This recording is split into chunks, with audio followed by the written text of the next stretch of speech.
J'aimerais aborder brièvement le principe de l'aigle. Je vais vous donner une liste de 7 principes à aborder ce week-end. Je vais vous parler de ce que j'ai appris de ce principe, qui continue de se développer et de transformer ma vie, en tant qu'investissement dans l'humanité. J'aimerais que vous écoutiez attentivement ces 7 principes et que vous les appliquiez à votre vie. Je voudrais commencer par une déclaration que j'ai faite l'année dernière pour vous rappeler que peu d'entre nous savent vraiment qui nous sommes.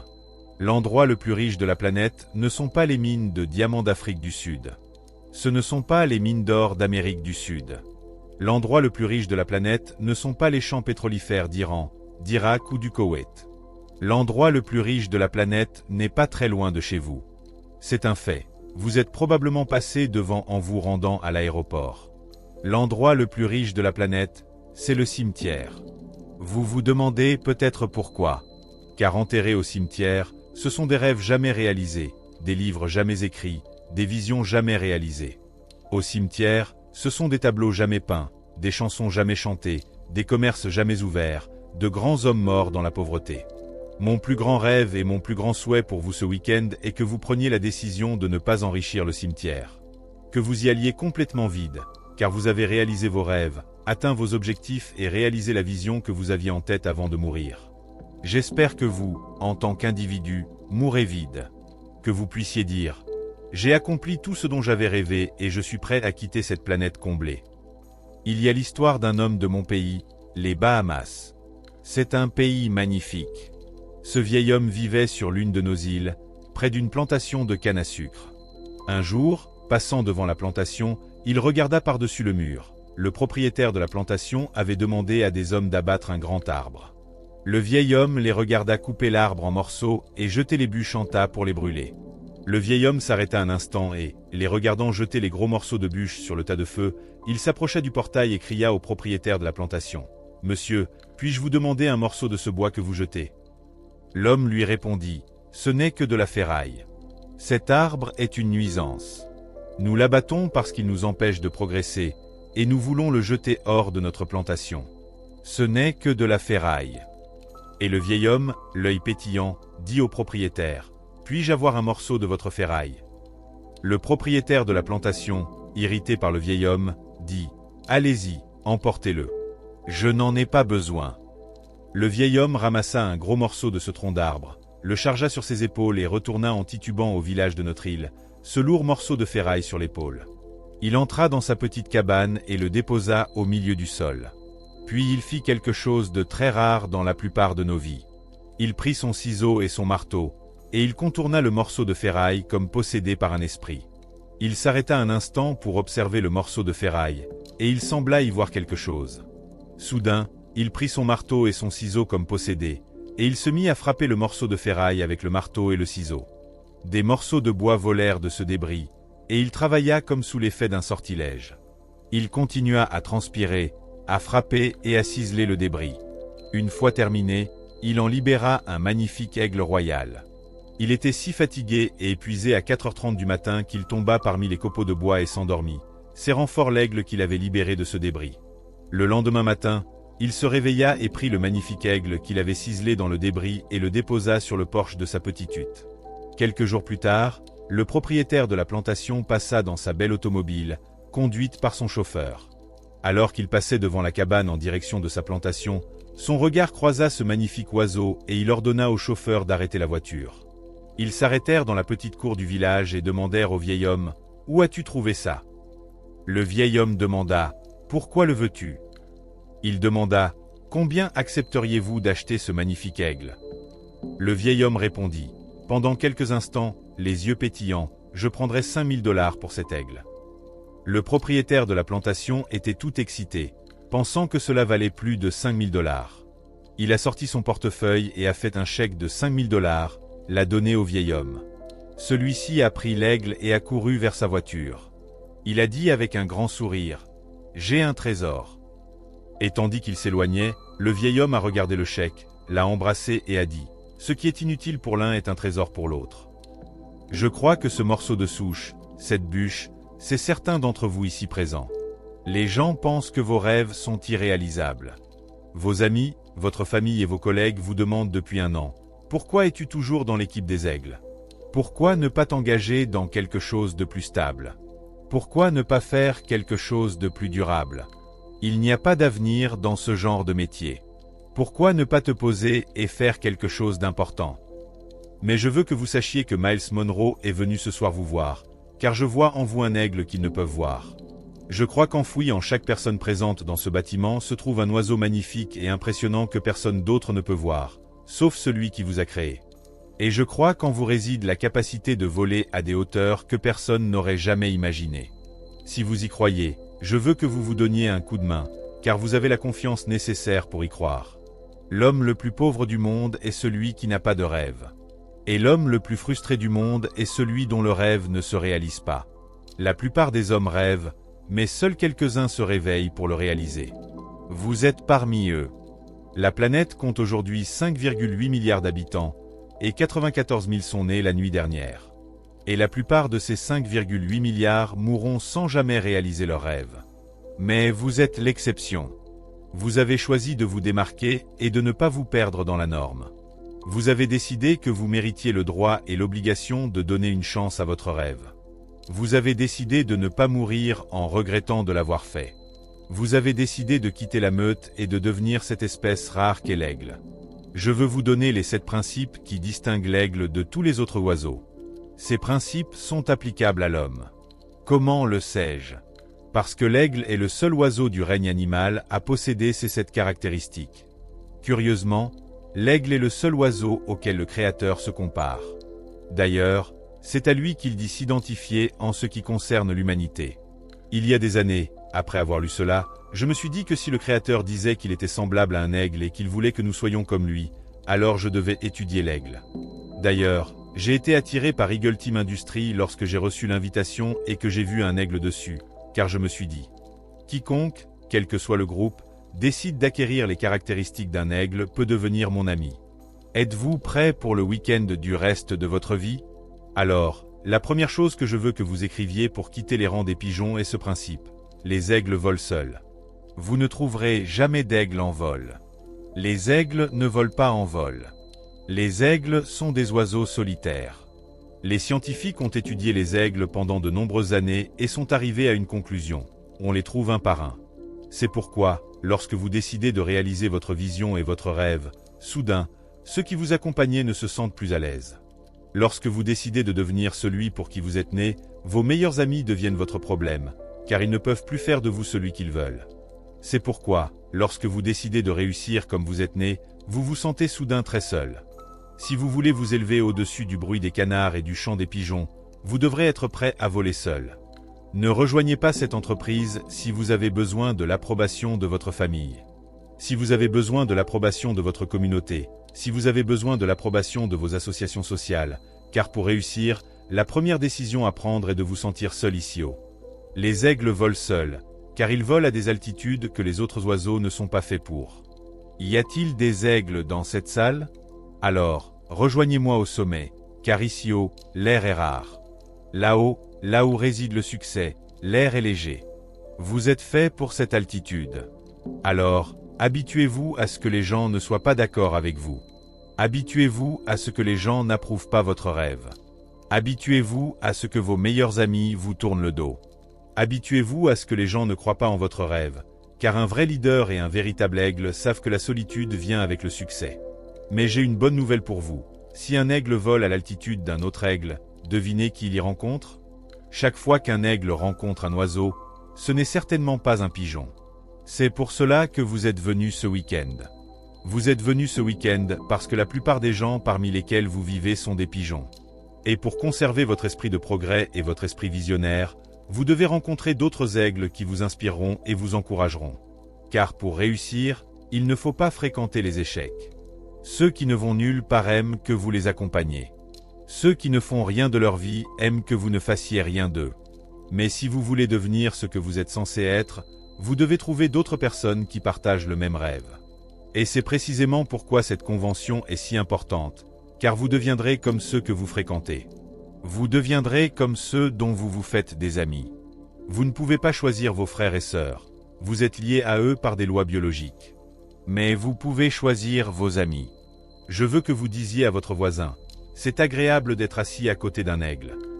Maintenant, dites-lui, si vous êtes un pigeon, asseyez-vous ailleurs. Les aigles volent seuls. Répétez-le avec moi, les aigles volent seuls. Encore une fois, les aigles volent seuls. Le deuxième principe de l'aigle est qu'il possède une vision.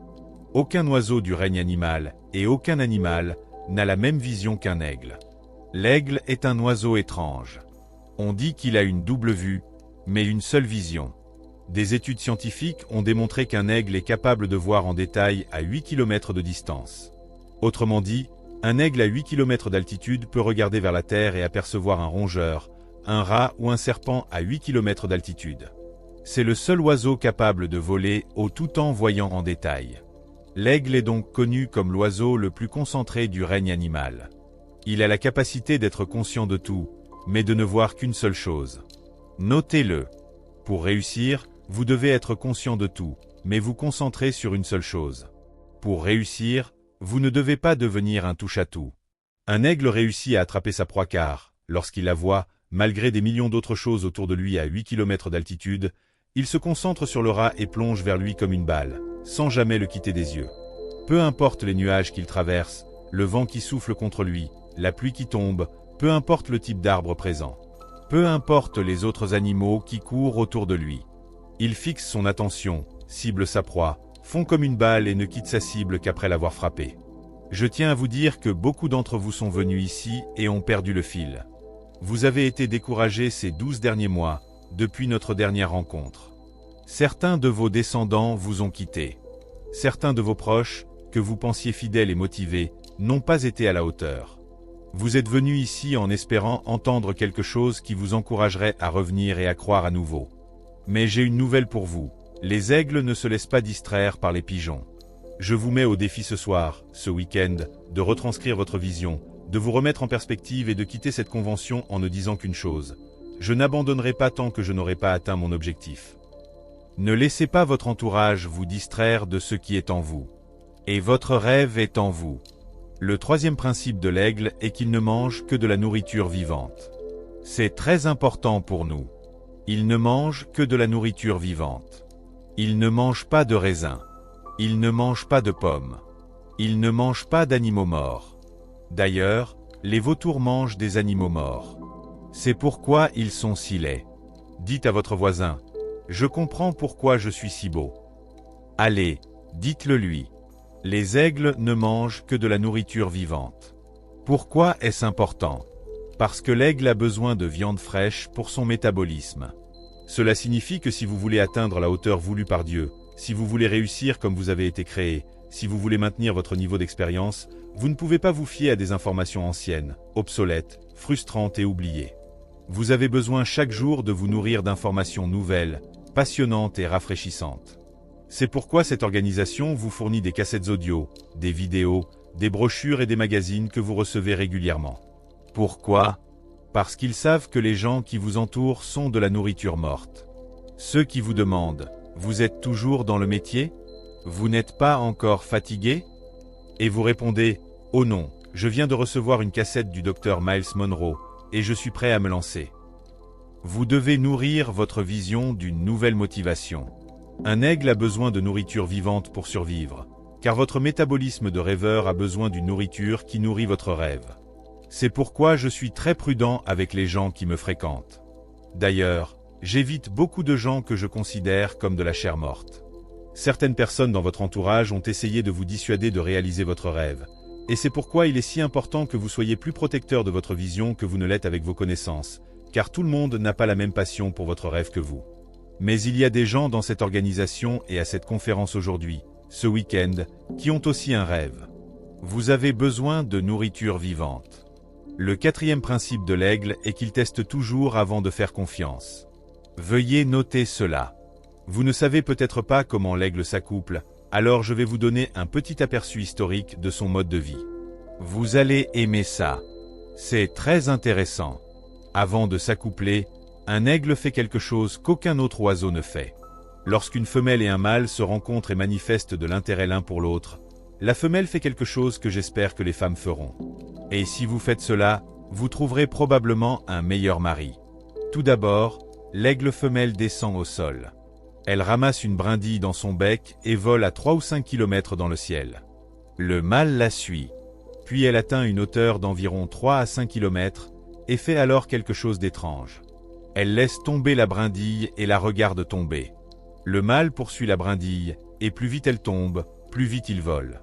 Et plus vite elle tombe, plus vite il vole. Et plus vite elle tombe, plus vite il vole.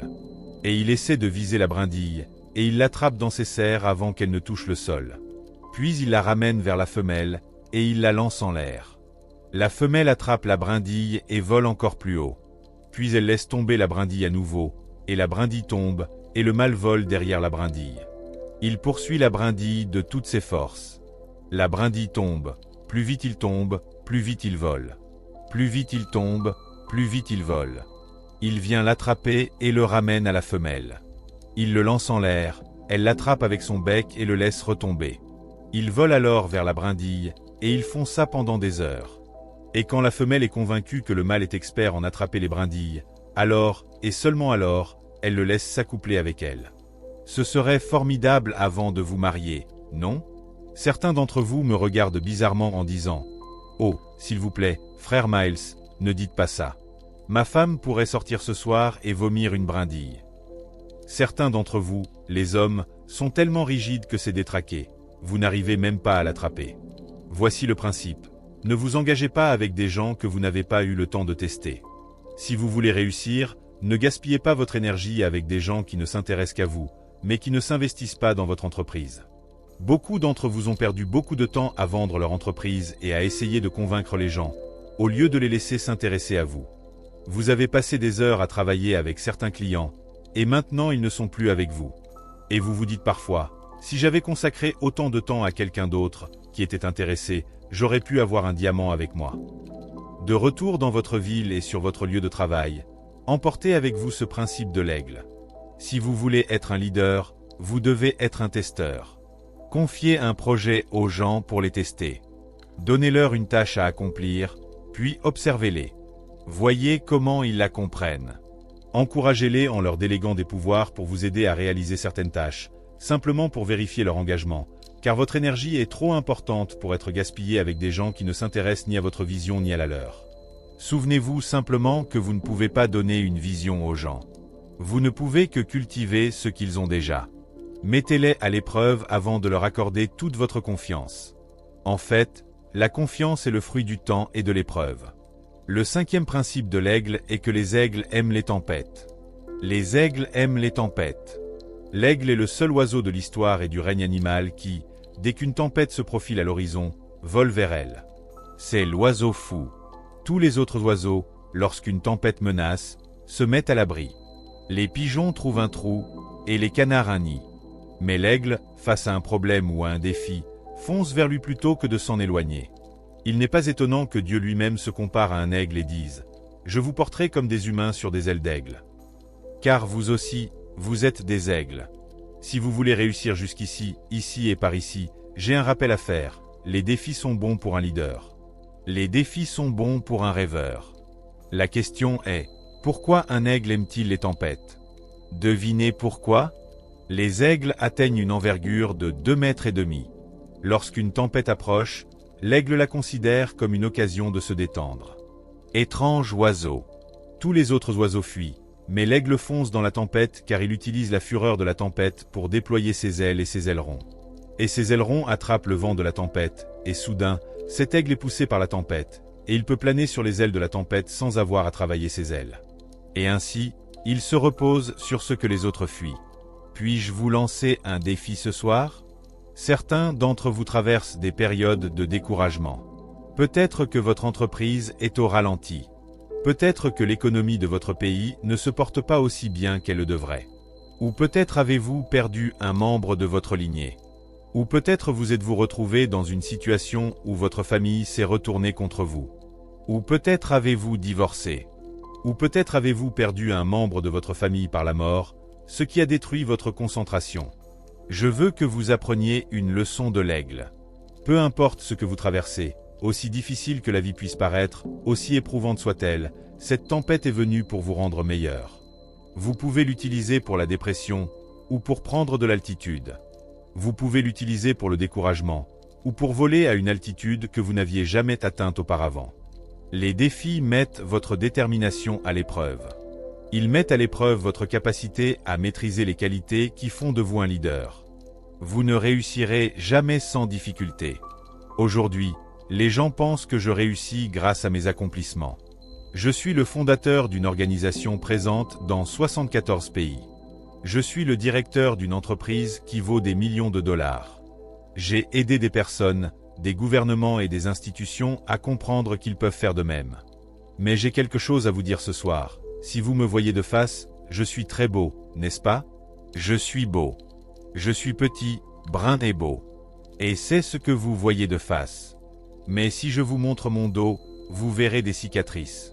Vous verrez des coupures. Vous verrez des plaies guéries. Vous constaterez le prix du succès. Les aigles aiment les défis, car ils les rendent forts. Un aigle n'a pas peur de la difficulté, car elle le rend meilleur. Examinez vos problèmes ce week-end. Regardez-les en face et dites-leur, je ne vais pas vous fuir. Je vais vous montrer de quoi je suis fait et je vais vous utiliser pour m'améliorer. Un aigle est un oiseau étrange, car le 6e principe de l'aigle est qu'il se prépare à l'entraînement. Veuillez noter cela. Un aigle se prépare à l'entraînement. Un aigle investit du temps dans le développement des autres. Certains d'entre vous se demandent, un oiseau peut-il penser aussi sophistiqué? La réponse est oui. Écoutez bien. L'aigle est le seul oiseau à construire son nid de cette façon. Suivez-moi attentivement. Lorsqu'un aigle veut construire un nid, la première chose qu'il fait, êtes-vous prêt? C'est de trouver une crevasse élevée dans la montagne froide. Il s'assure qu'elle est haute. Il s'assure que c'est une crevasse, et il s'assure qu'il fait froid à cette altitude. Il le construit sur la roche nue.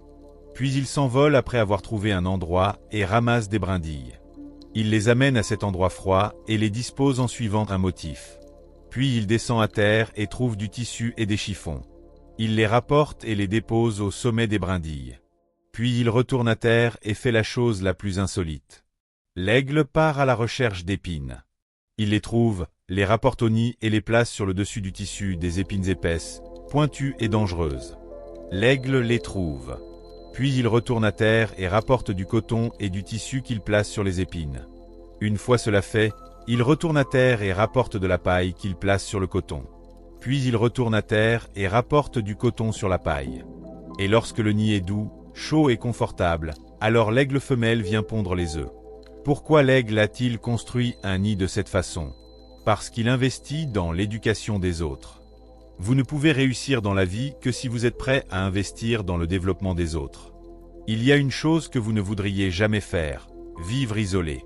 Cette entreprise repose sur les personnes, pas sur l'argent. Cette entreprise repose sur les relations, pas sur une organisation. Cette entreprise repose sur la confiance que vous accordez aux autres. Elle ne repose pas sur une structure froide et insensible. Elle repose sur votre capacité à former d'autres personnes. Si vous souhaitez former d'autres personnes, vous devez vous préparer et y consacrer du temps. Observez l'aigle. Après avoir pondu, l'aigle couve l'œuf. Et lorsqu'elle est fatiguée, le mâle couve l'œuf et ils échangent leur place.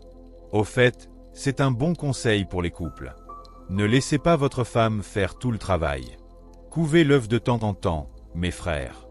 Nous sommes tous dans le même bateau. Si nous sommes mariés, vous ne pouvez pas réussir dans l'équipe des aigles si votre mariage est divisé. S'il y a des frictions, des désaccords, cet environnement n'est pas propice à une concentration optimale. Si votre conjoint n'est pas d'accord avec votre rêve, vous aurez beaucoup de mal à vous concentrer, car la maison est le nid. Je vous encourage donc, si vous êtes ici sans votre conjoint, à l'emmener avec vous l'année prochaine pour qu'il puisse concrétiser votre rêve. Je suis ravi de voir autant de familles ici, mari et femme, parce que c'est ainsi que cela devait être. Car la clé de la division est une clé étrange. Je vais vous la donner maintenant. Veuillez écrire le mot « vision ». Dites tous « vision ». Dites-le un peu plus fort. Maintenant, je veux que vous écriviez un autre mot, mais ce n'est pas un mot, c'est un préfixe. Écrivez le préfixe « dit ». Le préfixe « dit » a une signification. Il signifie « deux ». Chaque fois que vous voyez ce préfixe, il signifie « deux ». Il divise le mot. Par exemple, le mot « vision » signifie « un ». Si vous mettez « di » devant, c'est le mot « division », ce qui signifie que vous divisez l'un. « Kotami » signifie « un ». Si vous mettez le préfixe « di » devant « kotami », c'est le mot « dichotomie » qui signifie diviser en deux. Si vous avez le mot « vors » qui est un mot, il signifie « pouvoir unique ». Si vous ajoutez le préfixe « di » devant le mot « vors », vous obtenez le mot « divorce », ce qui signifie que vous divisez le pouvoir. Si vous avez le mot « vision », le mot « vision » est le mot « optique », et cela signifie « vue unique ». Si vous ajoutez le préfixe « di » devant le mot « vision », vous avez quoi? Qu'avez-vous? Allez, criez-le haut et fort. Si vous voulez vous protéger des divisions au sein de votre famille, de votre entreprise, de votre downline ou de votre entreprise, alors, en tant que leader de votre downline, vous devez constamment communiquer, promouvoir et renforcer la vision de votre entreprise auprès de ces personnes afin que personne n'en adopte une autre. Car là où il y a deux visions, il y a division. C'est pourquoi cette entreprise est dirigée par un seul homme. On dit que tout animal à deux têtes est un monstre. Pour réussir en affaires, il est essentiel que l'entreprise ait une vision commune. L'aigle et son équipe partagent la même vision. Nous allons produire des aiglons. Ils couvent donc tous les deux l'œuf. Et voilà le secret. Lorsque les œufs ont éclos et que les petits aiglons sortent vos nouvelles recrues, tout le monde dit « aiglon ». Je veux que 1998 soit l'année des aiglons. Je veux que 1998 soit l'année où vous ferez éclore 50 à 60 aiglons dans votre entreprise. Parfait. C'est l'occasion idéale d'applaudir. Cela signifie que vous devez vous asseoir avec votre conjoint, votre ami et votre partenaire et dire « 1998, nous allons donner naissance à ces bébés. Nous envisageons une descendance de 300 d'ici l'an 2000 et ce sera notre rêve. 1998, nous en ferons éclore 50. » À l'éclosion, l'aigle fait quelque chose d'étrange. Les oiseaux commencent à se développer. Cela prend du temps. Il faut les encourager. Il faut les rencontrer. Il faut leur montrer le système de l'Eagle Team. Il faut avoir envie d'être avec eux, de leur parler et de les rencontrer. Préparer et former des gens à devenir des leaders demande beaucoup d'engagement. Une fois leurs plumes développées, leurs ailes déployées et leurs ailes déployées, devinez quoi? Ils ne veulent plus voler. Les aigles sont nés pour voler, mais ils ont peur de voler. N'est-ce pas étrange? Les aigles adultes restent au nid, même s'ils sont les rois des oiseaux et qu'ils sont nés pour voler. Cela ressemble à la plupart d'entre nous. Nous sommes nés pour réussir. Nous sommes nés avec des rêves enfouis. Nous sommes nés avec la vision d'accomplir de grandes choses. C'est pourquoi vous êtes ici ce soir. Vous êtes nés pour avoir un impact économique sur votre communauté. Vous êtes nés pour laisser une empreinte dans l'histoire de votre pays. Vous êtes nés pour marquer l'histoire. Vous êtes nés avec ça, mais vous avez peur de vous lancer. Pourquoi? Votre plus grande peur est l'échec. Vous avez peur de ne pas réussir si vous quittez votre emploi pour rejoindre Eagle Team à temps plein et que tous vos amis se moquent de vous. Ou peut-être avez-vous peur de perdre vos amis si vous vous engagez pour Eagle Team et devenez multimillionnaire dans les 4 prochaines années. Vous avez donc peur du succès. Ou peut-être avez-vous peur de travailler trop dur si vous vous lancez. Vous avez donc peur d'investir votre énergie. Ou peut-être avez-vous peur que si vous décidez de réaliser votre rêve, il vous faudra 10 ans pour le réaliser, et vous ne voulez pas attendre aussi longtemps. Alors vous avez peur de vous lancer. Mais j'ai une nouvelle pour vous. Même si vous avez peur de vous lancer, vous pouvez quand même voler. Que fait l'aigle pour faire voler les aiglons? Ce week-end, considérez-moi comme maman aigle, car mon travail consiste à faire comme la mère aigle. Certains d'entre vous ont besoin d'aide pour voler un peu plus haut en 1998. Je suis venu vous aider. Certains d'entre vous ont besoin d'un peu d'aide. Vous avez besoin d'un peu d'aide pour recentrer votre rêve et vous remettre sur les rails. Maman est venue vous aider ce week-end. Certains d'entre vous ont le sentiment d'avoir réussi. Vous êtes maintenant un diamant, et vous pouvez vous détendre. N'osez pas vous asseoir à ma place, car je suis venu transformer votre diamant en joyau. Ne vous contentez pas de ce que vous avez accompli. Ne croyez pas que vous avez réussi, car personne n'y parvient avant d'être mort. Alors la maman aigle fait quelque chose d'étrange. Les mêmes aiglons qu'elle a nourris, les mêmes aiglons qu'elle a câlinés, les mêmes aiglons qu'elle a encouragés à se développer soudain. La mère aigle devient folle, car il est temps de s'envoler. Tout le monde dit, il est temps de s'envoler. Oh, allez, dites avec moi, c'est l'heure de voler. Tout le monde, faites comme ça. Allez, tendez les mains. Dites à votre voisin, attention à mes ailes. Surveillez mes ailes. Bon, vous êtes prêts? Dites tous, c'est l'heure de voler. Encore une fois, c'est l'heure de voler. Encore, c'est l'heure de voler. Donnez-vous un coup de main, car vous allez voler ce week-end. Bon, vous l'avez dit. Alors maman aigle va vous aider. La mère aigle prend soudain ses ailes et les pose près du nid, de grandes ailes de plumes de 2 mètres de haut, et elle se met à gazouiller et à ululer pour dire aux aigles de venir sur ses plumes, car c'est l'heure de voler. Ils ne bougent pas. Elle va au nid, prend son bec et les pousse. Et elle les pousse, et ils tombent du nid sur la roche froide et dure de la montagne. Et la montagne froide et glacée les met mal à l'aise, alors ils sautent dans le nid. Elle revient et les pousse avec son bec. Elle arrive, et ils tombent sur la montagne froide. Il fait froid et ils tremblent. Ils se mettent à crier et à pleurer, et ils sautent dans le nid. Le nid est chaud et confortable. Elle revient, prend son bec et les pousse à nouveau. Ils atterrissent sur le rocher froid. Il fait froid, et ils sautent à nouveau dans la chaleur. Alors maman aigle fait quelque chose qui semble inconfortable. Soudain, le bec qui les nourrissait, le bec qui les protégeait, le bec qui les couvrait, le bec qui était la source même de leur vie, la maman aigle prend ce bec et commence à arracher le coton, la paille, l'herbe et le tissu. Et elle devient folle, et tous les tissus et les plumes volent partout, partout dans la montagne, en bas de la montagne. C'est une frénésie. Elle déchire le nid, et les aiglons hurlent, non. Mal à l'aise. Laissez-moi tranquille. Mais elle ne les écoute même pas. Elle déchire le nid, encore et encore, jusqu'aux épines. Lorsque les épines sont exposées, la mère aigle reprend ses grandes ailes et les pose à nouveau sur le rocher près du nid, sachant qu'il vaut mieux voler que dans le nid. Les oisillons commencent à sentir les épines percer leurs plumes et leur peau.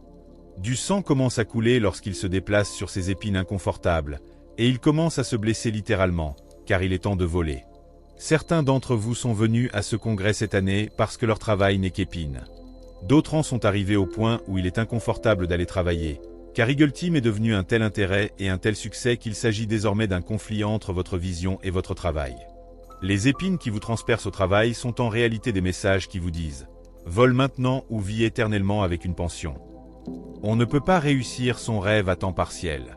Il arrive un moment où cette partie doit se transformer en un tout. Restez à votre poste jusqu'à ce que vous ne puissiez plus y rester. Mais quand tu ne peux plus rester, ne reste pas à ton travail. Sinon, tu n'apprendras jamais la joie, la beauté et la liberté de voler comme l'aigle. Les aiglons sautent du nid sur les ailes de leur mère. Oh, ils sont tellement excités. Pourquoi? C'est doux, chaud et confortable. Ils s'accrochent avec leurs serres et commencent à se poser sur l'aile. Et vous avez 3 aiglons sur l'aile. C'est magnifique.